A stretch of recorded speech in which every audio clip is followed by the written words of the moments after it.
Voilà, donc avec moi, Jeannette Leroux. Bien. Et Anne Orion, qui ont été donc les présidentes de l'association avant moi. Donc avant moi, Anne, et encore avant, Jeannette. Alors, il y a 30 ans, des malades, des familles se sont lancées dans cette folle aventure.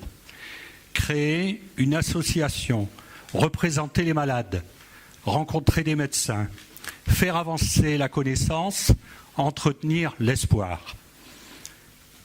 Qu'ils soient tous, Jeannette et Anne en particulier, remerciés et fiers de ce qu'ils ont initié.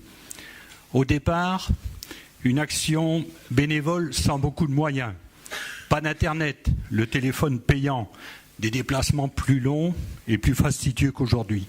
Des moyens de reproduction de documents qu'on n'imagine plus. Ceux qui ont connu la Gestetner sauront de quoi je parle.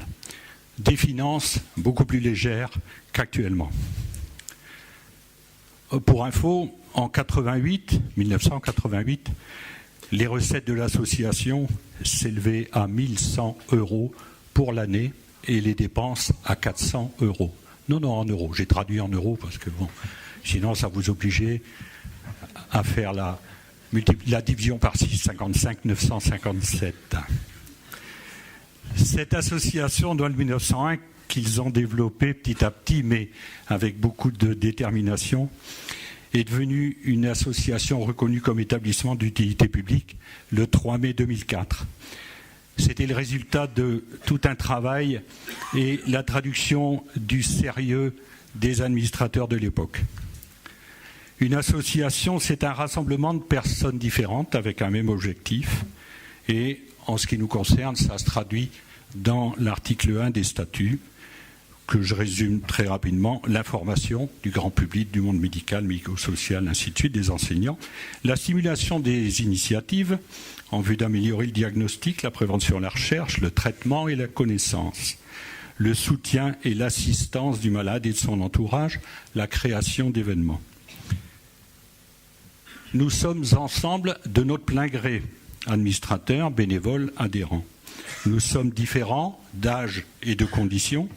Nous ne pensons pas toujours la même chose ou pas au même moment.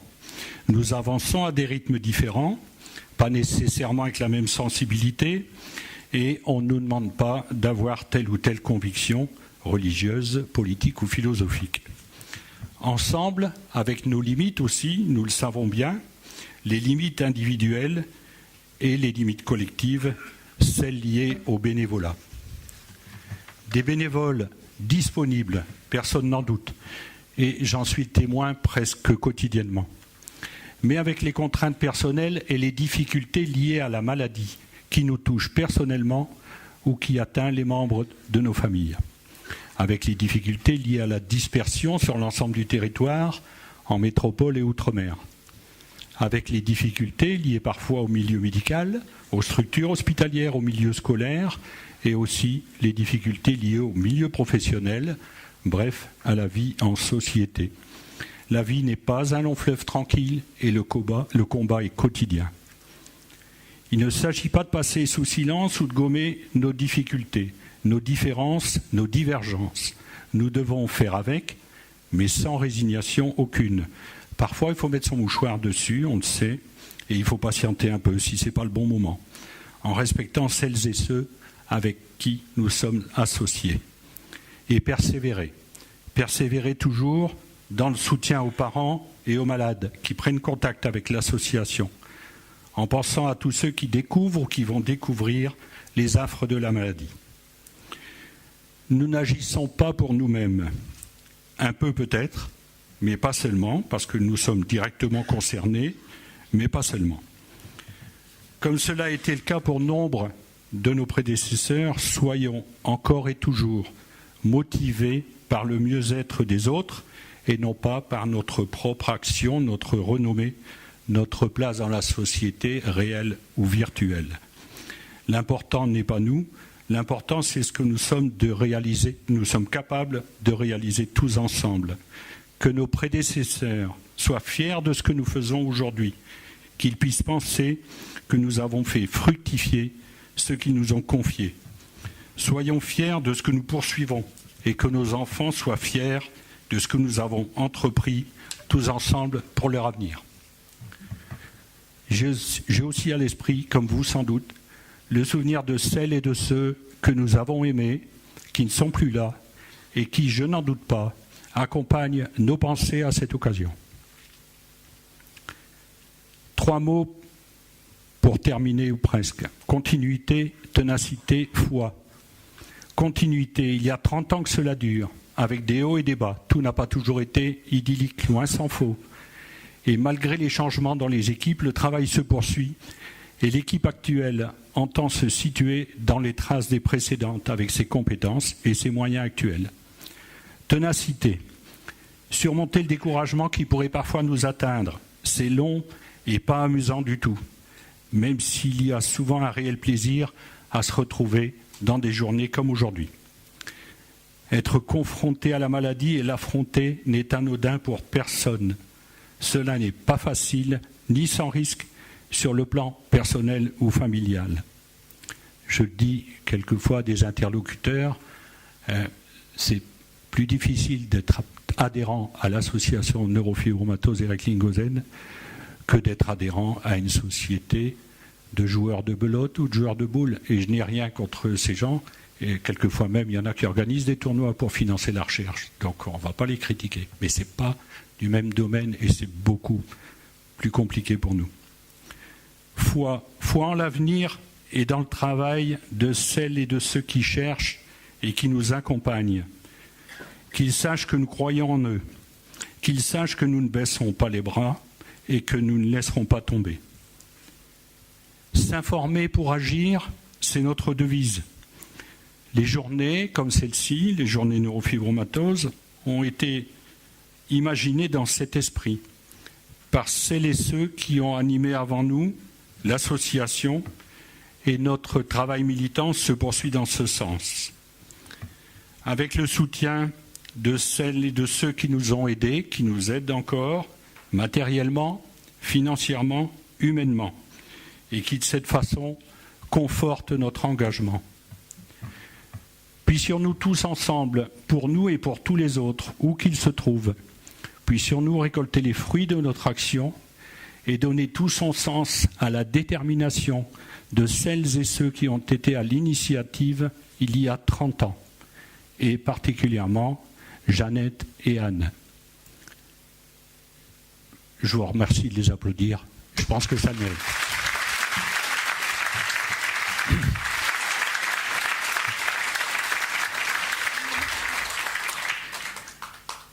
Merci aussi à tous les actifs et tous les bénévoles. Je ne vais pas citer de noms parce qu'il y en a trop finalement.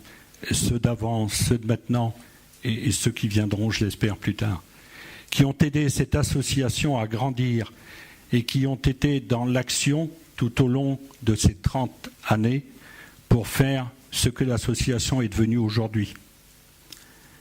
Un autre merci particulier et très sincère à tous les médecins, les psys, les chercheurs, les personnels de santé qui ont été et qui sont toujours à nos côtés dans ce combat pour une vie digne, pour une vie meilleure. Excusez-moi, s'informer pour agir plus que jamais.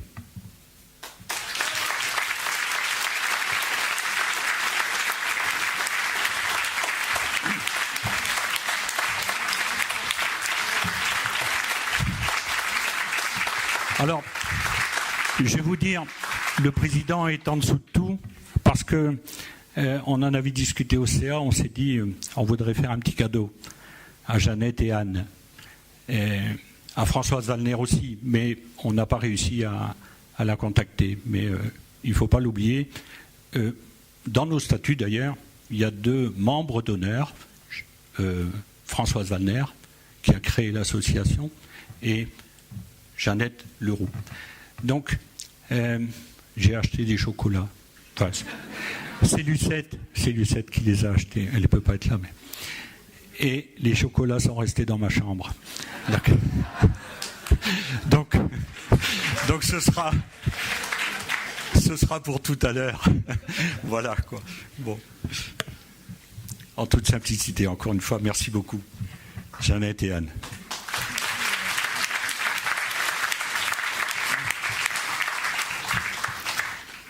Et il y a le passé, il y a l'actuel et il y a l'avenir. L'avenir proche, d'ailleurs. C'est notamment pour ça que Michel et Pierre sont arrivés un peu en retard. Il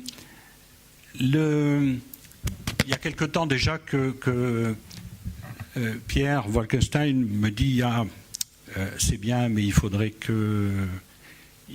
qu'on fasse plus, pas mieux, parce que je pense que ce qu'on fait c'est fort bien, mais plus. Est-ce qu'on n'envisagerait pas de créer une fondation? Bon. Je me suis dit, il va encore me coller du boulot sur le dos. Mais il a raison. Donc on y travaille. Et puis en 2018, il y a 2 ans, il nous a demandé de soutenir la candidature de Paris, on en avait déjà parlé, pour 2018, pour un congrès, le congrès européen des neurofibromatoses. Donc on a soutenu, l'association a soutenu la candidature, Paris a été retenu. Entre-temps, Pierre et Michel se sont rapprochés des Américains. Comme il a l'habitude de dire, quand c'est aux États-Unis, c'est mondial. Quand c'est en Europe, c'est pas mondial. Mais donc, cette fois-ci, en Paris 2018, ça sera mondial. Les Américains vont venir. Avec les Européens, c'est bien. Et puis, dans l'association, il y a des bénévoles qui organisent chaque année à Fournaise un festival avec des jeunes chanteurs. Notamment Charles Souchon et Nicolas Woolsey et leurs amis, Jojoa, ainsi de suite, Clarica, enfin bref, et qui nous ont dit que ça serait bien qu'à l'occasion de Paris 2018, on organise un concert. Et nous voilà partis dans l'aventure. Donc, à l'Olympia, en 2018, il y aura un concert. C'est en cours d'organisation. Et pour tout ça, on bénéficie du soutien, je dirais amical, mais surtout efficace, de Philippe Fournier, Bruna Bertolini et Cécile Soulier, la société MCI. Philippe est là-bas avec Cécile. Bruna Bertolini n'a pas pu venir. Mais donc, voilà, ce sont des gens qui s'impliquent à nos côtés et qui nous permettent d'avancer, parce qu'on est, nous, bénévoles, mais créer une fondation, c'est pas simple. Organiser un congrès, ils savent faire. Donc, vous devez aussi savoir qu'on a l'appui de ces personnes et que c'est bien. Et enfin, j'ai eu l'occasion d'avoir un contact téléphonique l'année dernière avec Piotr Topilko, qui est un chercheur qui est là-bas. Piotr, si vous voulez lever la main, vous levez. Et donc, bon, on a échangé. Sur le coup, je me suis dit, il veut quoi? Il veut de l'argent? Enfin bon, voilà quoi. Parce que quand on me sollicite, c'est souvent, quand on est chercheur et qu'on me sollicite, c'est souvent pour avoir des fonds. Mais non, même pas. Non, ce qu'il voulait, c'est se rapprocher. Il voulait travailler avec d'autres. Enfin bon. Et puis là-dessus, donc j'en ai parlé à Pierre, qui en a parlé à Michel, qui se sont vus. Et puis Michel Calmarides me dit il y a Marco Giovannini qui vient d'arriver, qui est là-bas au fond de la salle, qui a déjà travaillé. Enfin, les adhérents anciens le connaissent, savent qui il est. Et donc, je dirais, il s'est formé là quelque chose. Et Pierre, Michel, ça serait bien de venir vous installer. C'était pour vous dire que on s'appuie, on s'appuie sur tout ce qui a été fait depuis 30 ans, mais surtout, on essaye de tracer des perspectives. Et donc, la Fondation, on y travaille parce qu'il faut qu'on développe d'autres moyens financiers si on veut avancer. Tout ce que fait l'association, tout ce que vous faites, j'ai envie de dire, les dons, c'est bien, mais il faut qu'on aille plus loin. Et la Fondation devrait être un moyen de faire ça. La perspective du Congrès mondial de 2018, c'est franchement réjouissant que ça soit à Paris et qu'on puisse, nous, tous les bénévoles et même les adhérents, participer à cet événement. Le concert qui va se faire, c'est sûr, les artistes sont motivés pour nous aider et pour faire cet événement. Et enfin, ce laboratoire neurofibromatose, et non, enfin, ça n'est pas péjoratif ce que je dis, mais actuellement, on a plutôt tendance à faire appel à des chercheurs, à des médecins, enfin, ils s'intéressent aux neurofibromatoses. C'est notre chance, mais il faut peut-être aller là aussi un peu plus loin. On s'est réunis hier après-midi, et puis Pierre, je vais te laisser poursuivre sur ce sujet.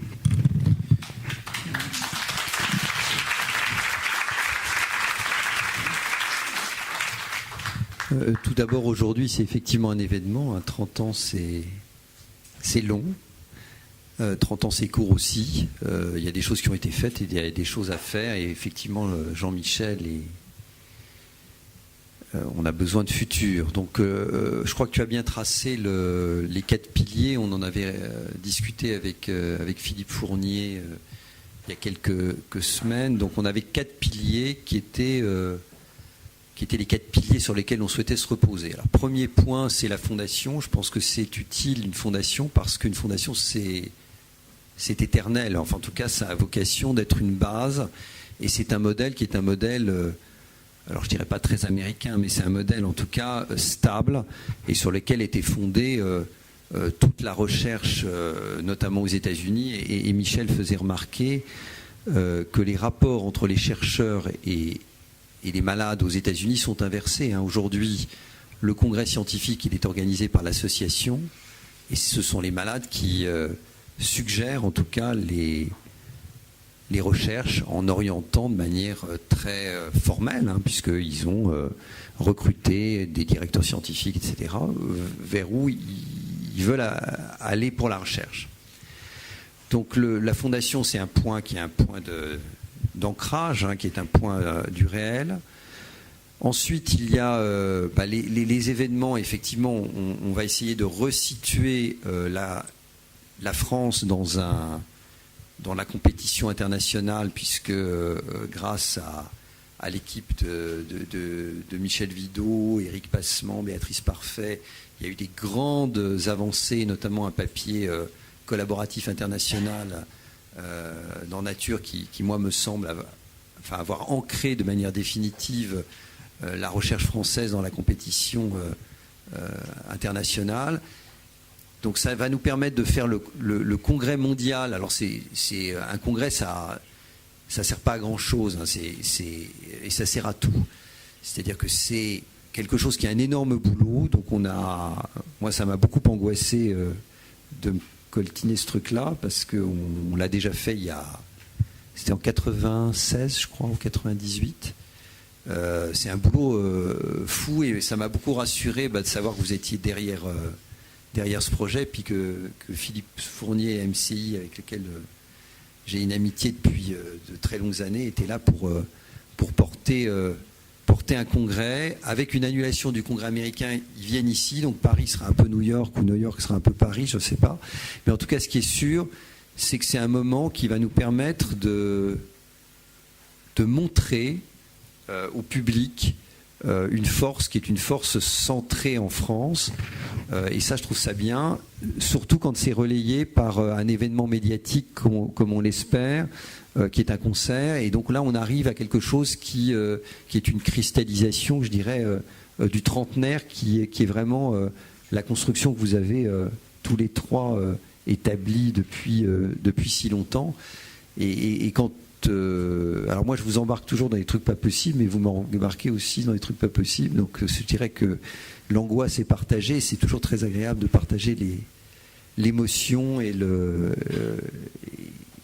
la prise de décision en sachant qu'on est dans la bienveillance. Et ça, c'est fondamental.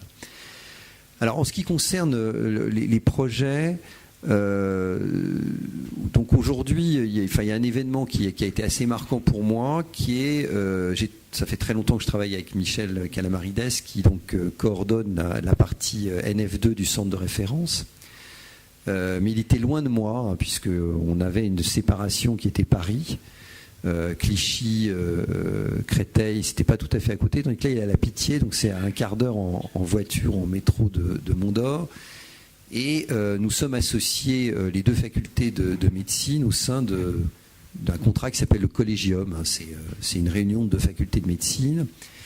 Et on s'est rendu compte à ce moment-là que le centre de référence des neurofibromatoses, finalement, il était réuni sur un seul lieu. Donc Michel a une collaboration avec Marco Giovannini et moi depuis très longtemps maintenant. Marco est parti pour les États-Unis et on avait toujours essayé de trouver un temps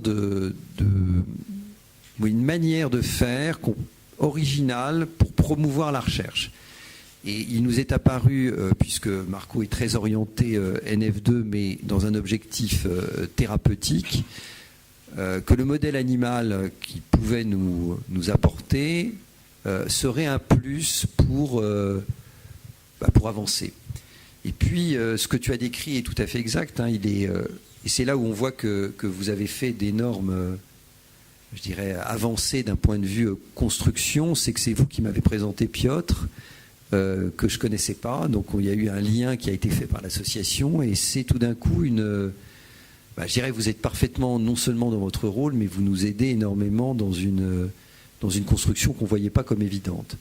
Donc aujourd'hui, on a entre guillemets, une masse critique qui est suffisante, qui nous permet de réfléchir autour des tumeurs dans nos deux centres, puisque que ce soit à la Pitié ou que ce soit à Mont-d'Or, on enlève des tumeurs de la neurofibromatose 1 et de la neurofibromatose 2, et que ça va être une occasion, je dirais, de fédérer autour d'une organisation de recherche qu'on va essayer de faire labelliser, puisque Marco et Piotr sont des directeurs de recherche à l'INSERM, donc l'INSERM qui est l'Institut de recherche médicale français. Donc je dirais qu'aujourd'hui, notre collaboration va essayer de se concrétiser, de se cristalliser, bien entendu, on l'espère pour le bien de tout le monde. Je conclurai également sur un point qui est le point, entre guillemets, mondialisation. Ce point mondialisation, il est dans un appel d'offres récent qui sont les centres de référence européens, puisque la communauté européenne a lancé des centres, une labellisation pour les centres, et que le jeu est en plein mouvement là en ce moment, et que ça va nous permettre d'avoir un label qui dépassera la nation pour être effectivement une reconnaissance, notamment pour les soins qu'on appelle transfrontaliers, c'est-à-dire permettre effectivement, quand les compétences ne sont pas forcément présentes dans les pays d'origine, pouvoir accueillir des patients dans un contexte qui sera plus, pas légal, mais moins compliqué. Hein. On a beaucoup de patients des pays francophones, notamment belges, notamment luxembourgeois. Il y a des Grecs qui viennent. Le Maghreb, c'est plus compliqué parce que les accords aujourd'hui sont très appendus à la capacité de paiement des soins. Mais en tout cas, on essaye aussi de tenir notre rôle de centre de référence. Donc voilà, ce sont des très beaux projets. Là, on vous a parlé de génétique avec l'équipe de Dominique et Michel Vidot. On vous a parlé de tumeurs avec une recherche translationnelle avec des essais thérapeutiques. Et il y a un point sur lequel je vais m'avancer de manière tout à fait politiquement incorrecte, Jean-Michel, mais c'est un peu mon rôle. c'est qu'il faut que les enfants aussi soient au cœur du dispositif. Hein. C'est-à-dire que vous avez passé du temps sur les difficultés d'apprentissage, on aurait souhaité du temps sur les gliomes des voies optiques. Il y a beaucoup de complications de la neurofibromatose qui sont des complications de l'enfance. Il me semble que cette recherche aussi, elle peut être portée par la Fondation. Et je rappellerai que les Américains, qui sont parfois un tout petit peu plus doués que nous sur la communication, n'hésitent pas à détourner un petit peu les messages pour que les mécènes apportent de l'argent, puisque aujourd'hui, malheureusement, le nerf de la guerre, ça l'a toujours été, mais il devient de plus en plus prégnant comme étant l'organisation même de la recherche. On disait avec Marco Giovannini hier qu'il y a beaucoup de sous-traitances qui se font maintenant. C'est-à-dire qu'avant, quand on faisait des souris, on les fabriquait soi-même. Maintenant, il y a des sociétés qui fabriquent des souris. C'est vrai que c'est une perte de temps que de refaire à façon des choses. Donc il y a plein de choses qui se sous-traitent. Le coût de la recherche est énorme. Et on réfléchissait autour de ce qui faisait la particularité française d'une équipe dans le cadre d'un centre de référence. C'est premier point le soin, c'est-à-dire que les cohortes de malades qui nous font confiance ou qui ne nous font pas confiance d'ailleurs. La recherche fondamentale qui permet de déterminer nos cibles et notamment peut-être de nouvelles cibles de traitement, et ce qu'on appelle la recherche translationnelle, qui est celle qui est au milieu, qui va permettre de faire le lien entre les essais thérapeutiques, l'innovation et la recherche fondamentale. Et il ne faut pas oublier l'enfant. Donc les Américains, ils ont appelé leur fondation Children Tumor Foundation. Là, c'était un peu détourné, hein, c'est-à-dire c'est la fondation des tumeurs de l'enfant. Eh bien, il faut qu'on soit, à un moment donné, même si on détourne un peu les messages, dans la communication, parce que je dirais que pour le président, et c'est Jean-Michel qui nous l'a dit hier, il y a 3 points. La vision, c'est-à-dire le futur, le partage, ça c'est indispensable, et ici on sent le partage. Et 3e point, et ça c'est moins politiquement correct parce que c'est un mot très galvaudé, il ne faudrait pas qu'il soit galvaudé comme ça, c'est la communication. C'est-à-dire qu'on a besoin de faire savoir, et plus que de savoir-faire aujourd'hui. Et c'est vraiment un point clé sur lequel, en tant que président du conseil scientifique de votre association, je souhaiterais qu'on aille. Et pour l'instant, j'ai l'impression que c'est vraiment très bien barré. Barré par le capitaine. Je vais laisser la parole à Michel qui va compléter. Je suis entièrement d'accord avec ce que tu as dit. C'est vrai que l'échéance du congrès international en 2018 va être vraiment un moment très important. Et ça va être, moi je trouve que la difficulté qu'on aura, entre autres, c'est au point de vue pratique en termes d'organisation, à tout faire tenir puisqu'on va rapprocher 3 congrès, en fin de compte. C'est le congrès européen, qui a lieu tous les 2 ans, le congrès américain, qui a lieu tous les ans et qui dure 4 jours, et le congrès sur la neurofibromatose de type 2 qu'on avait lancé en 2006 avec Olivier Sterckers, qui a lieu tous les 2 ans. Là, il a eu lieu il y a 15 jours à New York, il aura lieu donc à Paris, et se rajoute aussi le congrès sur les schwannomatoses, qui est cette maladie un peu particulière dont on parle finalement, qu'on n'individualise pas tant que ça, hein, les schwannomatoses, qui sont ces formes où il y a des schwannomes périphériques multiples qui entraînent de la douleur, qui sont plutôt proches de la NF2, mais qui sont finalement traités à la fois dans les centres NF1 et NF2 et qui peut-être pourraient être individualisés. Peut-être que Marco Giovannini, qui fait aussi de la recherche sur les schwannomatoses, en dira un mot cet après-midi. Et donc on va réunir tous ces congrès en un moment. Et c'est vraiment très important de comprendre qu'organiser ces congrès, ça nous permettra d'orienter les sujets qui vont être discutés, que ce soit clinique de recherche, et de choisir les intervenants et d'apporter un point important sur ce que tu disais, la place française dans la recherche sur la neurofibromatose, qui est certes modeste en termes de nombre de personnes, mais qui est quand même, on nous fait la confiance d'organiser ces meetings, ce qui est quand même une preuve de présence dans ce milieu.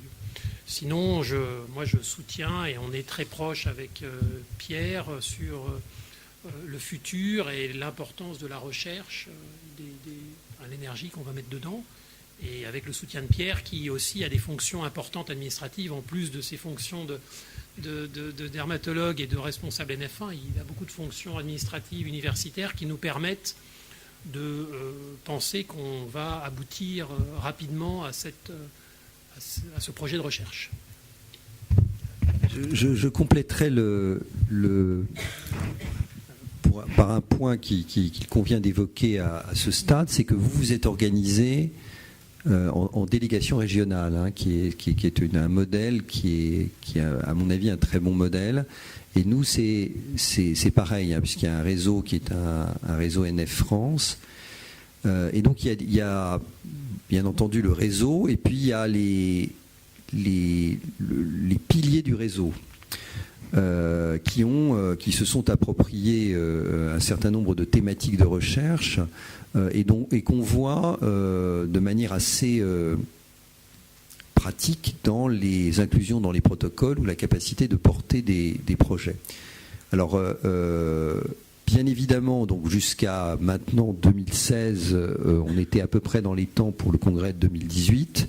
Là, ça fait 2 ans, donc on va être obligé de se mettre au boulot de manière concrète, ce qu'on a déjà commencé à faire, je vous assure, mais le stress et l'adrénaline permettent de se mobiliser encore plus.